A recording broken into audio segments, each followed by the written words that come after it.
ये कहानी सैमुअल और एशली की है। इनके एनिवर्सरी के दिन ही सैमुअल अपनी वाइफ को अपने घर में एक दूसरे आदमी के साथ इंटीमेट होते हुए देख लेता है और इसके बाद एशली और उस आदमी का क्या होता है वो इस कहानी में हम देखने वाले हैं। इस कहानी में एक ट्विस्ट होता है जो आपको वीडियो देखते हुए पता चल जाएगा। कहानी को शुरू करने से पहले अगर आप इस चैनल पर नया है तो ब्लैक बटन दबा के सब्सक्राइब करें और बेल आइकन दबाना भूलेगा। इससे आप आने वाले नए वीडियोस को देख पाएंगे। So welcome to world colour movies adult horrors. कहानी की शुरुआत में हमें सैमुअल को दिखाते हैं। वो अपनी ब्यूटीफुल वाइफ एशली के साथ फोन पर बात कर रहा होता है। सैमुअल एशली को बताता है बॉस ने आज डबल शिफ्ट करने के लिए कहा है और आज का सेलिब्रेशन प्लान हम किसी और दिन करेंगे। दरअसल आज इनकी एनिवर्सरी होती है। सैमुअल हार्डवेयर स्टोर में काम करता है। यहाँ पर एक लड़की भी काम करती है, उसका नाम लोला होता है। लोला और सैमुअल बहुत अच्छे दोस्त होते हैं। इनका बॉस लोला को पसंद करता है और उसे ऑफिस में ही रहने देता है। आगे सैमुअल अपनी वाइफ के लिए फ्लावर्स ऑर्डर करता है और लंच के वक्त घर जा रहा होता है। तभी उसके पीछे से तेजी से कार आकर उसकी कार को ओवरटेक करती है। सैमुअल उस कार के नंबर प्लेट पर लिखा फ्लैश नाम नोटिस करता है। कुछ देर के बाद सैमुअल अपने घर आकर रिलैक्स करता है। तभी उसकी नजर पर्स पर जाती है। वो एशली की पर्स होती है। एशली ने उसे फोन पर कहा था वो काम पर ही है। पर्स देखकर वो अपनी वाइफ को कॉल करता है। तभी उसे ऊपर की रूम से फोन की रिंग सुनाई देती है। ये देखकर सैमुअल ऊपर की रूम में जाकर देखता है और शॉक हो जाता है। उसकी वाइफ एक आदमी के साथ इंटीमेट हो रही थी। इस बात से उसे बहुत गुस्सा आता है और नीचे जाकर अपनी गन लेता है और इन दोनों को मार डालने का सोच रहा होता है, पर वो ऐसा नहीं करता। गुस्से में उसके हाथ से कुछ हो ना जाए इसलिए वो शांत बैठकर ड्रिंक करने लगता है। थोड़ी देर के बाद वो गन लेकर ऊपर की तरफ जाता है। ये दोनों अभी भी इंटीमेट हो रहे थे।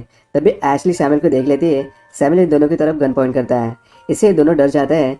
एशली जिस आदमी के साथ इंटीमेट हो रही थी उसका नाम डेनिम है। डेनिम वहां से जाने की कोशिश करता है पर सैमुअल उसकी तरफ गन पॉइंट करता है। डेनिम उसे कहता है मैं समझ सकता हूँ तुम्हें बहुत बुरा लगा होगा, पर सैमुअल उसकी कोई बात नहीं सुनता और इन दोनों को उसी हाल में बेड पर बैठने को कहता है। सैमुअल एशली को कहता है तुमने तो मेरा दिल ही तोड़ दिया। Happy anniversary. मैं तुम्हारे लिए सब कुछ करता हूँ, घंटों तक काम करता हूँ, तुम्हारा ख्याल रखता हूँ, फिर भी मेरे साथ ऐसा क्यों हुआ? मुझे अब कुछ सवालों के जवाब चाहिए। अगर मुझे सवालों के जवाब नहीं मिले तो मैं तुम दोनों को मार दूंगा। सैमुअल डेमिन से पूछता है तुम मेरे वाइफ के साथ कब से हो? डेमिन कहता है 6 हफ्ते से हूँ। ये सुनकर सैमुअल कहता है तुम मेरे वाइफ के साथ 6 हफ्तों से सो रहे हो? डेमिन कहता है हम 3-4 बार ही मिले हैं। सैमुअल इस बात पर गुस्सा होकर कहता है तुम मेरे घर पे आके मेरे वाइफ के साथ सो रहे थे। इस बात पर डेनिम कहता है हम पहली बार होटल में मिले थे। आगे सैमुअल पूछता है तुम दोनों मिले कैसे थे? डेनिम कहता है हम दोनों ऑनलाइन मिले थे। यहाँ पर एशली रो रही होती है। उसे बहुत बुरा लग रहा होता है। सैमुअल को यह सब पता चल गया। सैमुअल से कहती है इसमें तुम्हारी कोई गलती नहीं है, मैंने सब कुछ खराब कर दिया है। आगे सैमुअल डेनिम की उंगली में रिंग देखकर कहता है तुम्हारी शादी हुई है? डेनिम कहता है हाँ मेरी शादी हो चुकी है और मुझे एक लड़का है और जल्दी हमारा एक बच्चा होने वाला है। आगे सैमुअल पूछता है तुम दोनों में बात कैसे बढ़ी? डेमिन कहता है हम चैट करते थे, एक दूसरे को जान गए और हमारा अफेयर शुरू हो गया। सैमुअल पूछता है मेरे वाइफ के साथ इंटीमेट होते हुए कैसे लगा? इस बात पर डेमिन कोई जवाब नहीं देता। आगे सैमुअल कहता है तुम दोनों मेरे सामने इंटीमेट हो जाओ। तभी एशली गुस्से में कहती है ये तुम क्या कह रहे हो, मैं सब कुछ करने वाली नहीं हूँ।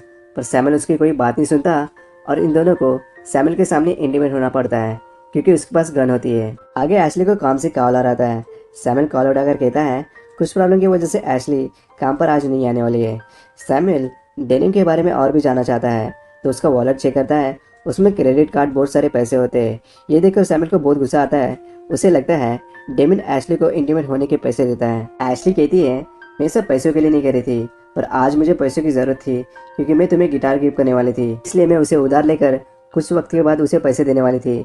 मैं अभी भी तुमसे प्यार करती हूँ। आगे सैमुअल को डेनिम के बारे में पता चलता है वो एयरफोर्स में पायलट था। सैमुअल को भी एयरफोर्स में जाना था पर टेस्ट में स्कोर अच्छे नहीं आए थे और कोई सपोर्ट नहीं था तो इसकी वजह से एयरफोर्स नहीं जा पाया। ये सुनकर डेनिम कहता है तुम मुझे छोड़ दो, मेरे बहुत सारे कॉन्टैक्ट्स हैं, तुम जवान हो, अभी भी एयरफोर्स में जा सकते हो। पर सैमुअल उसकी कोई बात नहीं सुनता और उसे कहता है तुम यहाँ से जाने वाली नहीं हो। सैमुअल कहता है एयरफोर्स में तो निक नेम दिया जाता है। डेमिन अपना निक नेम फ्लैश बताता है। आगे सैमुअल डेनिम की वाइफ का नाम पूछता है। डेमिन बताता है मेरी वाइफ का नाम जास्मिन है। सैमुअल कहता है अगर तुम्हारी वाइफ को पता चलेगा तुमने आज क्या किया है तो तुम्हें छोड़ देगी? डेमिन कहता है मेरी वाइफ ने इससे पहले भी और भी लड़कियों के साथ मेरे अफेयर पकड़े थे। इस बात पर सैमुअल कहता है उसके बाद भी तुम अपनी वाइफ को धोखा दे रहे हो और मेरे वाइफ के साथ सो रहे थे।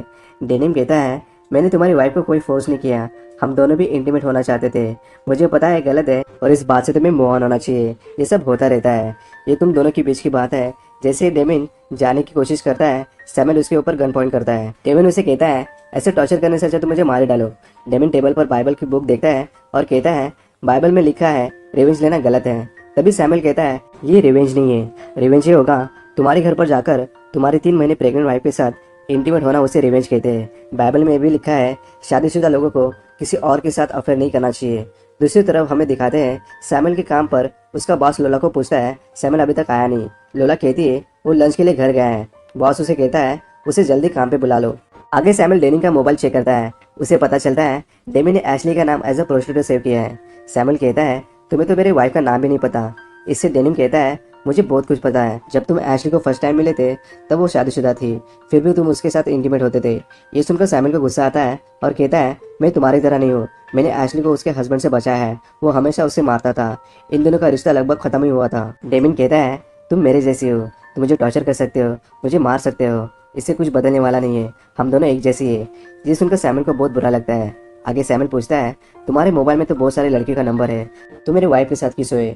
डेमिन कहता है क्योंकि मैं तुमसे स्ट्रांग हूँ और मैं कर सकता हूँ जो तुम नहीं कर पा रहे थे। ये सुनकर सैमुअल को गुस्सा आता है और कहता है तुम जैसे स्ट्रांग लोग जिनके पास बहुत सारा पैसा होता है वो कमजोर लोगों का फायदा उठा के उनके साथ कुछ भी कर सकते हैं। तभी लोला का फोन आता है और सैमुअल कहता है मैं आज काम पर आने वाला नहीं हूँ, कुछ प्रॉब्लम की वजह से तुम बॉस को बोल दो आज मैं आने वाला नहीं हूँ। आगे सैमुअल डेमिन की वाइफ को कॉल करने के लिए कहता है और कॉल को लाउड स्पीकर पर रखकर उसकी वाइफ को कहता है तुम्हारे हस्बैंड मेरे घर पर आकर मेरे वाइफ के साथ इंटीमेट होते हुए पकड़ा गया। ये सुनकर जैस्मिन रोने लगती है। सैमुअल स्पीकर ऑफ कर जैस्मिन के साथ कुछ अकेले में बात करता है। आगे सैमुअल को बॉस का मैसेज आता है और उसे काम पर आने के लिए कहता है, पर सैमुअल उसे कोई रिप्लाई नहीं देता। थोड़ी देर के बाद जैस्मिन वहां पर आती है। डेमी को लगता है वो उसे बचाने के लिए आए, पर ऐसा नहीं होता। सैमुअल और जैस्मिन इन दोनों के सामने इंटीमेट होते हैं।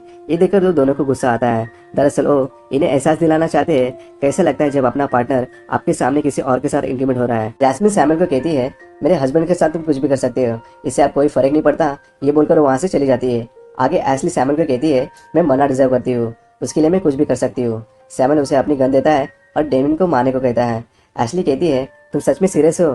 सैमुअल कहता है इस बात का किसी को पता नहीं चलेगा, इसे हम अपने बैकयार्ड के गार्डन में दफना देंगे। एशली डेनिम की तरफ गन पॉइंट कर उस पर गोली चलाती है पर उसमें बुलेट नहीं होती। दरअसल सैमुअल देखना चाहता था खुद की जान बचाने के लिए आदमी किस हद तक जा सकता है। आगे एशली अपने पास के बारे में कहती है मेरे पापा बहुत हार्ड वर्किंग थे, ऑफिस में उनका प्रमोशन नहीं हो रहा था तो इस बात से वो बहुत दुखी रहते थे।